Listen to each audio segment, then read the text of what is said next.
So this is Baby Angel Geronimo editions of the Khoodeelaar television channel being broadcast at 22:30 GMT on Tuesday, 8th of November 2022. This is part 1, and we shall be updating on the general main news items that are dominating the mainstream. In the climate change conference being staged in Sharm el Sheikh in Egypt, far less is being agreed than should be. And the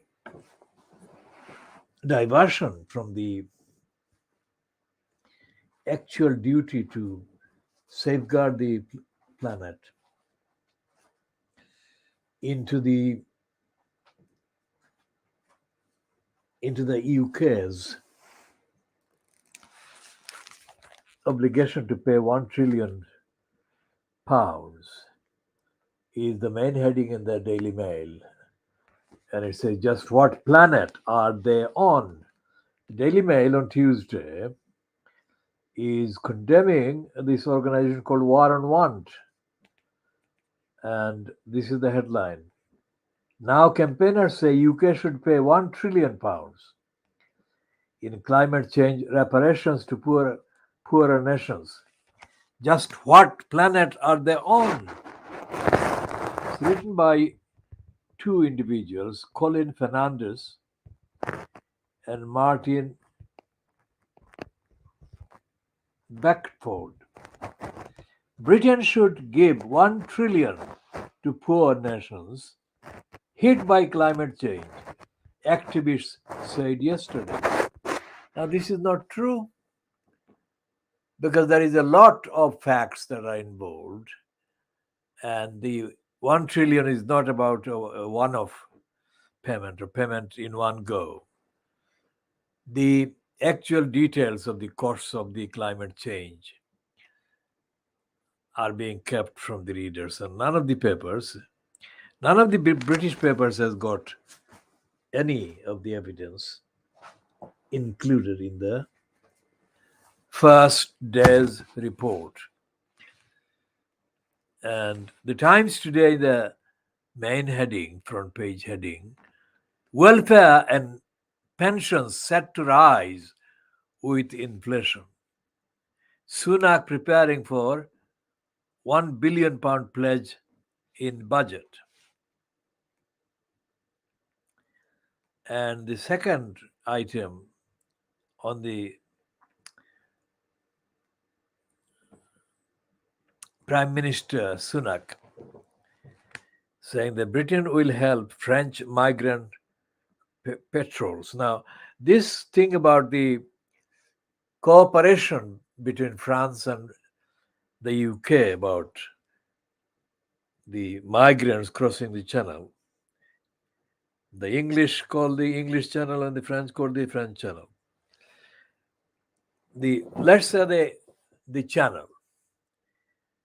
And this has been reported in some outlets as having been agreed. There has been an agreement between France and the UK. But the Guardian today says that there has been no agreement. And the Times is being optimistic in the heading, British will help French migrant patrols. So whatever the angle, the essential obsession remains with the migrants. Now, how small is the number of people that are crossing the channel or attempting to cross the channel as compared to the actual number of people that need my asylum across the so-called safety kind of continents or safety providing continent. That is the mirage. And given that the climate conference has got warning like this one, this heading in the I newspaper of Tuesday, I newspaper of the Tuesday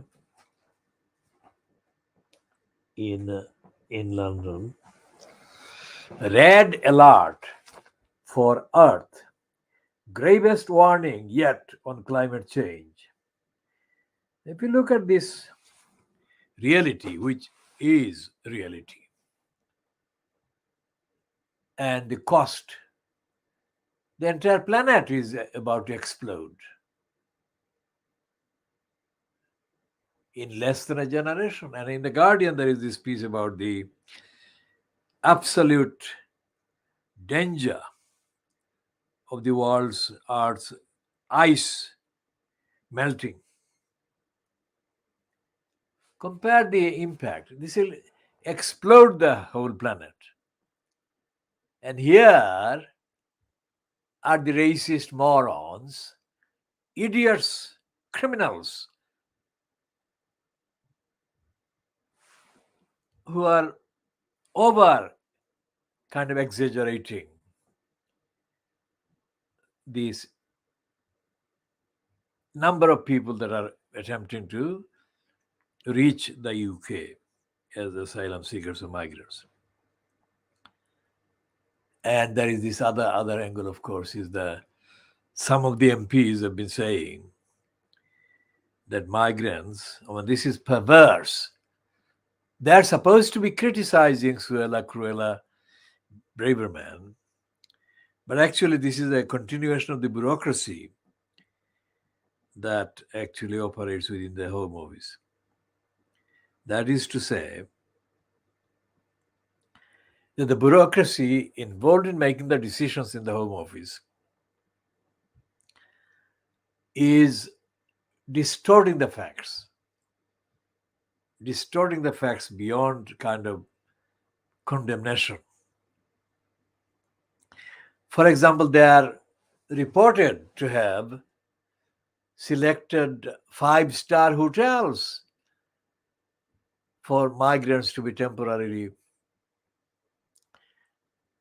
housed while their applications are processed and alternative accommodations are looked for and found for them. Now, to give the impression that while cost of living is affecting ordinary people in Britain who can't, so many of whom cannot eat because of poverty. And here are the migrants being given five-star hotel accommodation. I mean, this is perversion, over perversion, over perversion. And this is really, these papers, these outlets are not read by the majority of the population in their demography. Because the newspapers are, quote, read by loyal kind of readers, not ordinary people, all of them.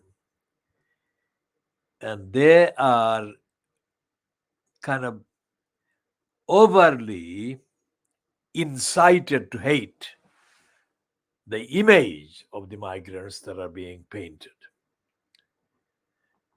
I mean, at various stages, they have been, this is the exaggerated image that has always been painted of migrants. As I said last week, Terry Dix was Hillingdon, West London, I mean, the parliamentary constituency that John McDonnell has been MP for, essentially what it corresponds with the constituency that was in existence while the con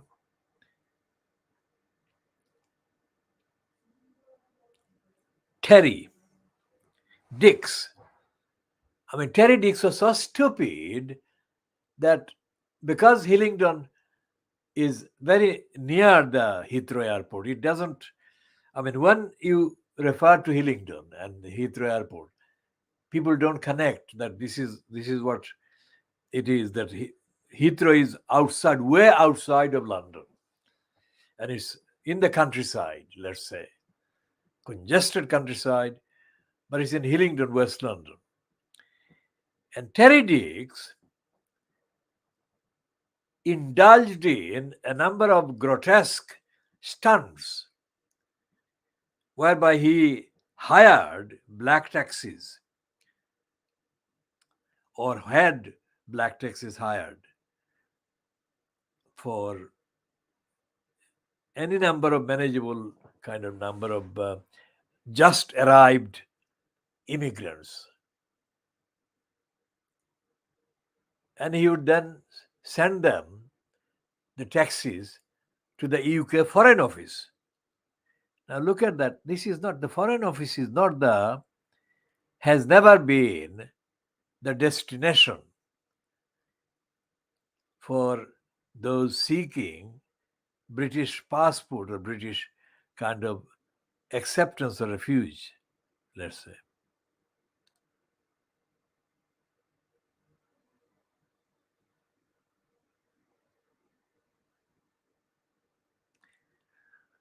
So Terry Dix would send these taxis to the Foreign Office, and that would be kind of excitedly grabbed hold of by the Daily Mail and the London Evening Standard. And in those stunts or serial stunts, the truth about the actual arrival of the then immigrants or the migrants or the refuge seekers is never told. And it is the case now. For example, last week, when Suella Cruella Ibila staged the stunt of going to visit the Marston Centre in Kent, she rode in a military helicopter, the Chinook. The Chinook is not used for civilian transport, and it's not used for non-combat situations. And as the Home Secretary, she is not the Defense Secretary. And she hired or commandeered the Chinook for her to travel 19 miles from one spot in.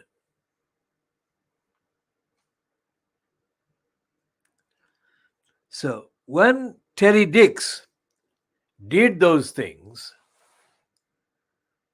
they came across as the most shocking headings of the day, because those are being done in the days before the internet, before the social media, and before the 24-hour news cycles. And there was no multiplicity of media. The media news outlets that kept the majority of the people brainwashed were very limited in the numbers, like the BBC, various channels of the BBC, and ITV, and then, of course, Channel 4. These all came into being, or they were in operation. Not came into being, not all of them, because the BBC came into being 100 years ago, not operational only.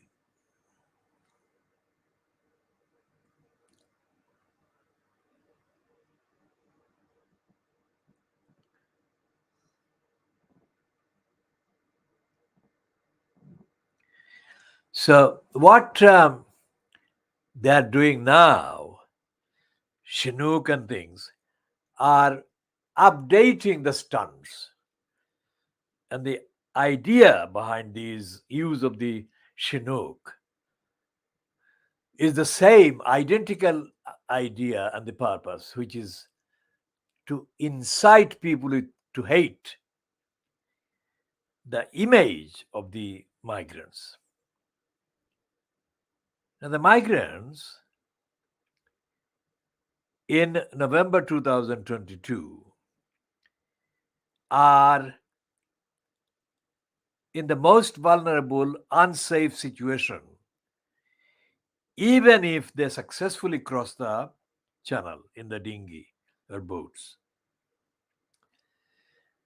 Uncertainty after uncertainty after uncertainty is kind of piled against them. So, this question about the Macron and Rishi Sunak having a discussion about migrant patrols, I mean, this too is an idiotic diversion from what would help solve the temporary kind of numbers trying to cross the channel. It's not about patrols. It's about the United Kingdom and France not implementing the fundamental requirements of the 1951 Refugee Convention.